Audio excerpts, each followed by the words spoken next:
I never thought my military career would prepare me for suburban warfare, but here I was, staring down the barrel of a cease and desist letter from the most dangerous enemy I'd ever faced, Kristine Mulligan, self-appointed queen of the Oakridge Estates Homeowners Association. The letter trembled in my hand as I read it for the third time. Your recently installed fence violates HOA Covenant Section 8.2.4 and encroaches on common property.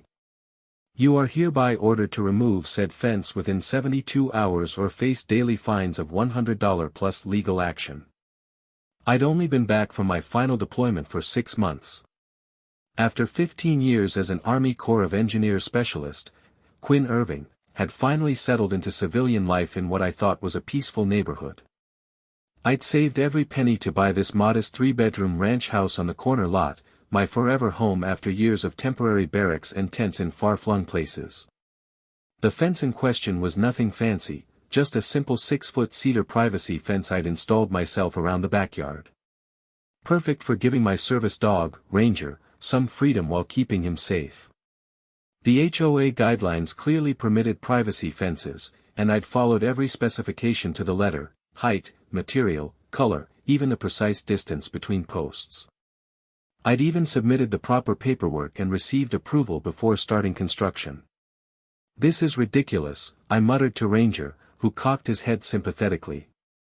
We're not backing down without a fight. I knew Kristine by reputation more than personal interaction. She was the neighborhood's self-appointed watchdog, a 50-something woman with an immaculate lawn, a luxury SUV, and the uncanny ability to spot a mailbox painted the wrong shade of beige from 3 blocks away. Her husband, a quiet man who seemed perpetually exhausted, was rarely seen without her directing his movements like a military commander. The next morning, I walked down to the HOA office, a converted bedroom in Kristine's oversized colonial at the entrance to our subdivision. I knocked politely, Ranger sitting obediently at my heel. Kristine opened the door, her smile vanishing when she recognized me. "Mr. Irving," she said coolly. "I assume you're here about the fence notice." "Yes, ma'am," I replied, keeping my tone respectful despite the anger bubbling beneath the surface. "There seems to be a misunderstanding. My fence is well within my property line according to the plot plan I received at closing." She crossed her arms. "Our records indicate differently. The previous homeowner allowed the HOA to use that strip of land as part of our community landscaping buffer. It's been that way for 12 years. With all due respect, verbal agreements with previous owners don't override property lines. I'd be happy to show you my documentation." Her eyes narrowed. Documentation can be misinterpreted by amateurs. The way she said the word made it clear what she thought of my intelligence. "The board has made its decision. The fence must be removed. I'd like to appeal at the next meeting," I said. "The next meeting isn't for 6 weeks, she replied with the faintest hint of satisfaction. "But the removal notice stands at 72 hours. I suggest you comply rather than accumulate fines you can't afford." I felt my jaw tighten. The implication that I couldn't afford the fines was a deliberate jab. My modest home didn't match the mini mansions that populated most of the neighborhood, but it was mine, paid for with years of service and sacrifice. "Is there something else?" Kristine asked when I didn't immediately leave. "Yes, actually. I'd like to see the HOA's documentation proving that strip of land belongs to the community." She blinked, momentarily caught off guard.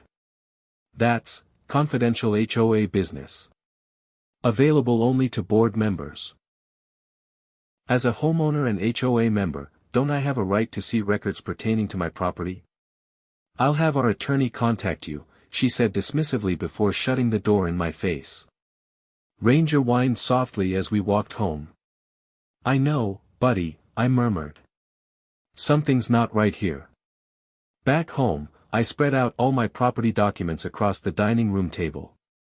The plot plan clearly showed my property extended 8 feet beyond where my neighbor, Ruth Blackburn, seemed to think it ended.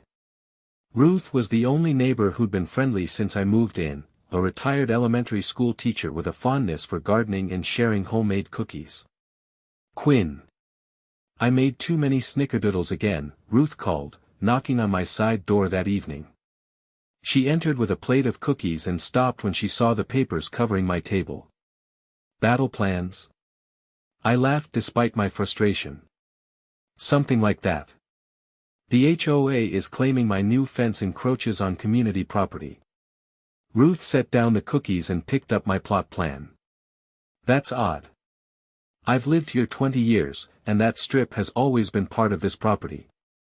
Kristine says the previous owner gave verbal permission for the HOA to use it as a landscaping buffer. Ruth's eyebrows rose. Tom Henderson? Not likely. He fought with Kristine constantly. Called her the HOA Hitler to anyone who would listen. She studied the document more carefully. This looks right to me. Your property extends to that line of shrubs. The same shrubs the HOA maintenance crew ripped out yesterday, claiming they were on community property, I said grimly. Ruth's expression hardened. This isn't the first time Kristine has tried something like this. Last year she tried to force the Patels on Sycamore Drive to remove their vegetable garden, claiming it was on common ground. They ended up moving rather than fight her. I'm not moving, I said firmly.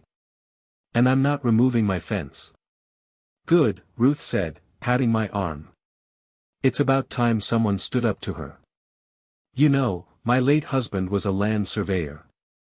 Still have some of his contacts if you need them. The next morning, I called 3 different surveying companies before finding one that could come out within the week. It would cost $800, money I hadn't budgeted for, but it would be worth it to resolve this definitively. That afternoon, Kristine's husband Derek delivered an official notice of daily fines, looking embarrassed as he handed over the envelope. Just doing what I'm told, he mumbled, not meeting my eyes. Derek, does your wife have any actual documentation showing that strip is HOA property? I asked. He shifted uncomfortably. I don't get involved in HOA business. Kristine handles all that. But you're listed as the HOA treasurer. In name only, he admitted quietly. She doesn't like me questioning the books.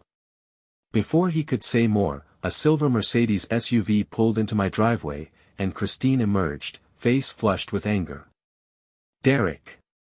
I told you to just leave the notice. We were just talking, Derek said, his shoulders hunching. Get in the car, she snapped. He obeyed immediately, like a scolded child. She turned to me. Mr. Irving, continued defiance will only make things worse for you. I'd hate to see a veteran with your limitations face financial hardship. The condescension in her voice made my blood boil, but years of military discipline helped me maintain my composure. The surveyor will be here Thursday, I said calmly. If I'm wrong, I'll remove the fence immediately. If I'm right, I expect the HOA to reimburse my survey costs and cease all harassment. Surveyors can be bought, she said dismissively. The HOA will not recognize any survey you commission privately. Then send your own surveyor, I challenged. Same time, same day. Let's settle this properly. Her eyes narrowed. Fine. But when you're proven wrong, you'll not only remove the fence but pay both survey fees plus accumulated fines. Deal, I said, extending my hand. She ignored it, turning on her heel to march back to her car. As they drove away, I couldn't help wondering if I'd just made a terrible mistake. What if my documentation was wrong? I couldn't afford thousands in fines and fees. The next day, a certified letter arrived from Mulligan and Associates, attorneys at law, Kristine's husband's law firm. It threatened not only HOA fines but additional legal action for willful property encroachment and covenant violations. The letter demanded removal of the fence plus $5,000 in damages to restore the impacted landscaping buffer to its original condition. I called Ruth immediately. Can your surveyor friend come sooner? Things are escalating. 3 hours later, Ruth introduced me to Philip Harding, a gruff, retired surveyor in his 70s who still had all his equipment in his garage. Ruthie tells me you've got an HOA problem, he said, shaking my hand firmly. Happy to take a look unofficially. No charge for a fellow vet. Phil spent 2 hours examining my property documents and walking the perimeter with specialized equipment. Based on what I'm seeing, he finally said, your fence is actually 2 feet inside your property line. You've got more land than you're using. Relief flooded through me. Are you sure? Been doing this 50 years, Phil said. But get the official survey. Something smells fishy here. Thursday arrived, and with it came 2 survey teams, mine and one hired by the HOA. By noon, a small crowd of neighbors had gathered to watch the proceedings, including Ruth, who brought a pitcher of lemonade and cups for everyone. The HOA surveyor, a young man who seemed nervous, kept conferring with Kristine, who hovered nearby. My surveyor, a no-nonsense woman named Valerie Jenkins, ignored the spectacle and methodically went about her work. 3 hours later, both teams had finished. Valerie approached me first. Mr. Irving, your fence is indeed within your property line. In fact, you have approximately 2.3 feet of additional property beyond your fence. The HOA surveyor looked miserable as Kristine berated him in hushed tones. Finally, he walked over. My findings confirm that the fence is within the property boundaries as defined in the county records, he admitted reluctantly. Kristine's face turned scarlet. That's impossible. Check again. Ma'am, I've checked 3 times, the young man said. The results are conclusive. A murmur ran through the gathered neighbors. I noticed several of them were filming the interaction on their phones. There must be an error in the records, Kristine insisted. This property line has been established for years by precedent and community use. Precedent doesn't override legal boundaries, Valerie stated firmly. Mr. Irving's fence is properly placed on his own property. Kristine turned to me, her voice dropping to a threatening whisper. This isn't over. The HOA board will vote to initiate legal proceedings. We have resources you can't imagine. Actually, came a new voice, I believe it is over. A tall woman in a business suit approached from the street. Rebecca Borden, County Property Assessor's Office. We've received multiple complaints about potential HOA overreach in this neighborhood and thought this might be a good opportunity to investigate. Kristine's face went from red to pale in seconds. This is a private neighborhood matter. It became a county matter when my office received documentation suggesting property tax discrepancies involving HOA common areas, Ms. Borden replied coolly. She held up a folder. Specifically, it appears the HOA has been claiming tax exemptions for several parcels of land that are actually privately owned, including portions of Mr. Irving's property. The crowd's murmurs grew louder. Someone in the back called out, they tried the same thing with us last year. Rebecca Borden turned to the gathered neighbors.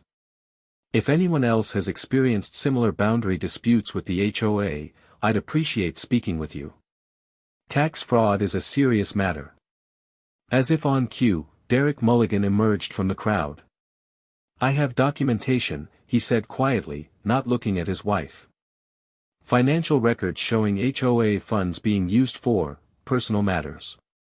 Derek. Kristine hissed. What are you doing? The right thing, for once, he replied, his voice stronger now. I'm tired of being your puppet. Over the next few weeks, the full extent of Kristine's scheme became clear. For years, she had been systematically encroaching on border properties, claiming thin strips of land for the HOA. Once established as common areas, these strips were used to justify increased HOA fees for enhanced landscaping that was maintained by a company Kristine secretly owned. Meanwhile, the HOA claimed tax exemptions on these same strips, while homeowners continued paying property taxes on land they were forbidden to use. The county investigation revealed that over $200,000 in HOA funds had been diverted to Kristine's personal accounts over the past 5 years. Derek, despite being listed as treasurer, provided evidence that she had systematically excluded him from financial oversight and forged his signature on numerous documents. 3 months after our survey showdown, Kristine was arrested on multiple charges of fraud, tax evasion, and embezzlement.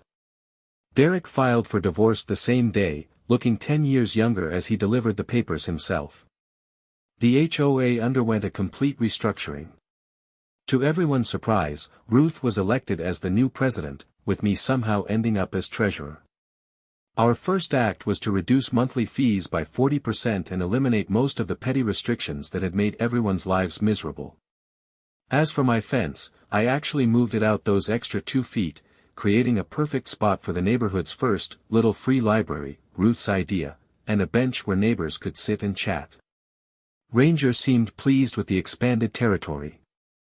6 months after the survey that started it all, we held the first ever Oakridge Estates block party in the newly designated community park, land that had previously been restricted as Kristine's special landscaping project, but turned out to be deeded for public use.